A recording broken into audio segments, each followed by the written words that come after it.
BuzzFeed is the regressive well that never stops giving. This time out, they have some questions from supposed Muslims for non-Muslims. And I always say supposed because let's face it, these people are paid actors who may or may not be actual Muslims, just like their actors may or may not be feminists or lesbians or anything else. But hey, I'll play along. So let's see what these supposed Muslims want to know and provide the best answers we can, shall we? What's the deal with Santa? So breaking the entering's okay long as it's a chubby white dude. And he's eating your mama's cookies? What the hell does that have to do with Islam? Oh right, this is BuzzFeed. They have to push some regressive race baiting into all of their videos. So here's my answer. Santa isn't real. Just like Allah. Grow up.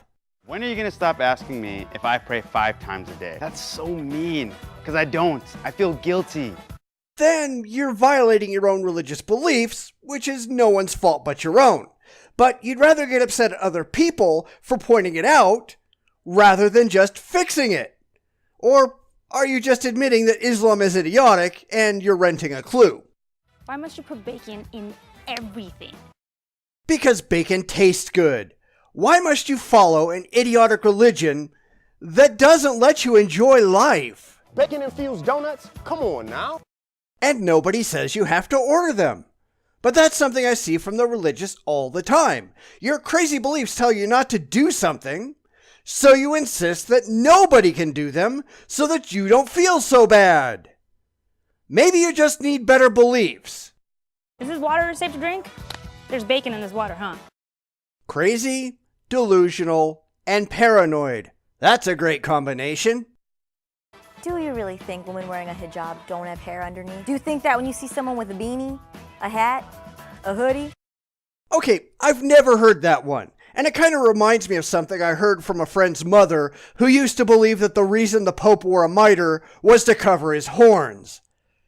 It's just bizarre. Anyway, women wearing a hijab have hair at a rate that anybody else has hair, at least as far as I know. That one comes right out of left field. Why do you think all Muslims are Arab? There aren't 1 billion people in the Middle East. That's geographically, physically, intellectually impossible. I'm not aware of anyone who thinks that, any more than all Christians are white. In fact, the largest Muslim population on the planet is in the Philippines. Then again, the ones who are making Islam look really bad recently, they tend to be Arab, but that's expanding, and pretty soon, Muslims everywhere will look like radical extremists. That's a great religion you have there. Why are only Muslims mentioned in talks about religious extremism? Did y'all forget about the KKK, Westboro Baptist Church, Crusades? We all have the bad seeds in the family. Sure, but your seeds are the worst at the moment, which is why they get talked about more often than others. Besides, as much as the Westboro Baptist Church are idiots, you don't see them strapping on bomb vests and killing thousands of people every year. That's your side. Why do you assume all Muslim women are conservative virginal souls? And I am, if my mom's watching. Well, that's what your religion calls for, just as that's what Christianity calls for. You're just a bad Muslim if you don't follow your own religious beliefs, which, frankly, the overwhelming majority of both Christians and Muslims are. So let's be honest, you don't really believe this shit. It's just useful when it makes you feel good, but when it gets in the way, you conveniently forget about it. Why do you expect every Muslim woman to wear a headscarf?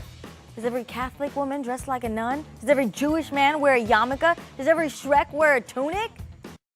Does every Shrek wear a tunic? Do you mean Sikh? Come on. Anyway, Catholicism doesn't call for non-nuns to dress as nuns. Wearing head covering in Judaism is tradition, but it's not actually part of the religion. Islam, however, is interpreted by some as commanding women to cover themselves, such as in Surah 24:31 and 33:59, actual parts of your holy book. Of course, most Muslims think it's just personal choice what to do, so I really couldn't care less what you wear. Are you really scared that we're going to take over America with Sharia law? I can barely wake up for Fajr, let alone wage a holy war.